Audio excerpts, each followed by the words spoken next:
میں اسٹیج پہ بیٹھے ہوئے صدر آل پاکستان انجمن تاجران اجمل بلوچ صاحب اور کے صدر ملک مہر الہی صاحب، نزاکت شاہ صاحب اور جنرل سیکرٹری احمد فراز صاحب اور نوشہرہ کے ضلعی صدر اکرم شاہ جی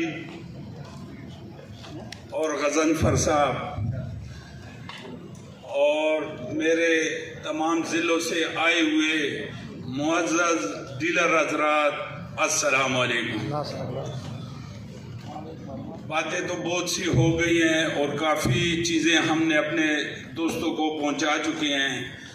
آج باتیں کافی تھی لیکن ابھی مجھے ٹائم کی وجہ سے یہ مختلف چیزیں تو ختم کرنی پڑے گی اور چند ایک چیزوں پہ بات کروں گا۔ ہمارا جو آج ایجنڈا ہے ہم اس کی طرف آئیں گے اور باقی باتوں کو چھوڑ دیں گے۔ سب سے پہلے میں اپنی تاجر دوست اسکیم جو حکومت نے لانچ کی 1 مہینہ یا 1.5 مہینہ ہو گیا ہے، اس پہ ہم زوم میٹنگ میں بھی بیٹھے، اجمل بلوچ صاحب اسلام آباد میں، ہم پشاور میں، پھر اس کے بعد ہماری کوئی بات نہ بنی تو ہم اسلام آباد بھی گئے، چیئرمین FBR کے ساتھ بیٹھے۔ یہ حالانکہ تھوڑا سا ہٹ کے ہمارے بیانیے سے، لیکن ایک تفصیل آپ کو بتانا چاہتا ہوں کہ آپ کی سمجھ میں آئے۔ تاجر دوست اسکیم پہ کافی باتیں ہماری ہوئی اور حکومت سے ہماری مخالفت ہوئی، جھگڑا بھی ہو گیا۔ اجمل بلوچ صاحب نے وہاں پہ ریٹن دے دیا کہ بھئی ہم تاجر دوست اسکیم نہیں مانتے۔ پشاور میں پھر ہم نے دوسری زوم میٹنگ کی آل پاکستان میں، اس میں بھی ہماری تو میں ہو گئی۔ کراچی نے کہا کہ ہم مانتے ہیں لیکن چند شکیں اس میں تبدیل کریں۔ ملک مہر الہی صاحب نے وہاں بھی کہا کہ بھئی کراچی والوں آپ مانو، ہم اس کو ریجیکٹ کرتے ہیں اور نہیں مانتے۔ بیسک تاجر دوست اسکیم جو تھی وہ 100 روپے پر منتھ تھی، 1 مہینے کا 100 روپیہ تھا۔ آج اس کے اثرات نکل رہے ہیں۔ ویلیویشن پہ جو ٹیکس دیا جا رہا ہے پشاور میں 40,000 روپے سے 60,000 روپے دکان پہ ٹیکس پر منتھ ہو گیا، ہر مہینے۔ وہ 100 روپے کی اسکیم جو تھی تو آج 40,000 روپے 1 مہینے کا ہم سے لیا جا رہا ہے۔ حالانکہ یہ ہمارے پروگرام سے ہٹ کے ہے، لیکن اپنے تاجر بھائی کو بتانا چاہتا ہوں کہ جو ود ہولڈنگ اور یہ باتیں کر رہے ہیں یہ اس سے آگے طے ہے۔ 100 روپے والا آج 60,000 روپے مہینے پہ آ گیا، 7 لاکھ روپے ایک عام دکاندار کس طرح ٹیکس دے گا؟ ہم نے چیمبر کی طرف سے بھی ریٹرن دیا، ہم نے KPK کی طرف سے بھی ریٹرن دیا کہ ہم یہ ٹیکس نہیں مانتے۔ یہ تھوڑی سی وضاحت تھی تاجر دوست اسکیم کے بارے میں۔ اس کے بعد آ جائیں ود ہولڈنگ۔ ود ہولڈنگ تو بہت آسان ہے۔ ہمارے ساتھ مل اورن نے ایک دفعہ پہلے دھوکہ کیا، ایک دفعہ آج پھر دھوکہ کیا۔ انہوں نے بے ایمانی کی، ہمارے تاجروں کو راستے بیچ چوراہے میں چھوڑ کے ہم سے بھاگ گئے اور ہمارے تاجر برادری کو اسی جگہ پہ چھوڑ کے اللہ کے آسرے پہ خود نکل گئے۔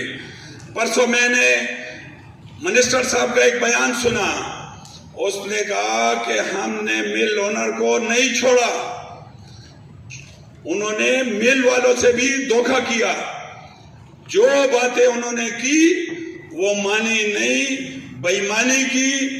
جب گورنمنٹ کی ایک شک لگتی ہے اس کے پیچھے 100 شکیں اور ہوتی ہیں، تو ہمیں کسی نہ کسی طریقے سے پھنسانے کی کوشش کی جا رہی ہے۔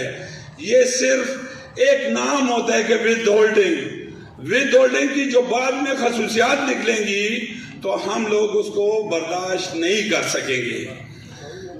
ہمارے آل پاکستان چینی پہ جب ٹیکس لگا 2 سال ہو گئے ہیں کہ ہم KPK کی طرف سے لڑ رہے ہیں اس میں. پھر اس کے بعد جی لگا، آج تک ہم اس کو بھی اس سے جان نہیں چھڑا سکے. آج انہوں نے آٹے کو اس زمرے میں لے آئے اور وہی فارمولہ ہم پہ لگایا.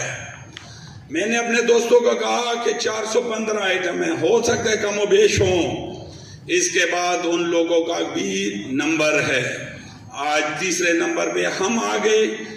کل پرسوں جوڑیا بازار کے صدر کراچی نے بھی ہڑتال کی، جمعرات کو انہوں نے ہڑتال بھی کی. یہ بھی ٹیکسز دالوں پہ اور چاول اور امپورٹ پہ بھی لگا دیے گئے، جو کہ سی پورٹ پہ فری آتے تھے. آج وہ آئٹم بھی اسی زمرے میں آ گئے. دوسری بات یہ ہے کہ آٹا جو ہے یہ سبسڈائز آئٹم ہے.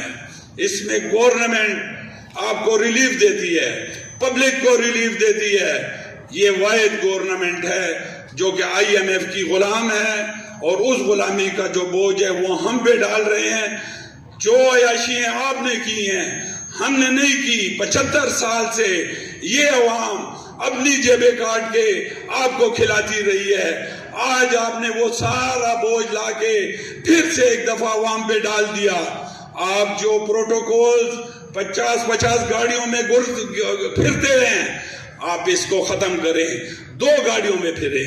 جب آپ گھر سے نکلتے ہیں 1,500 نفری کی جو ہے تو آپ وہ سیکورٹی لگاتے ہیں کہ جی ہم نے فلاں جگہ جانا ہے. یہ 1,500 جو ہے یہ اس عوام کا پیسہ ہے اور عوام کے لیے خرچ ہونا چاہیے.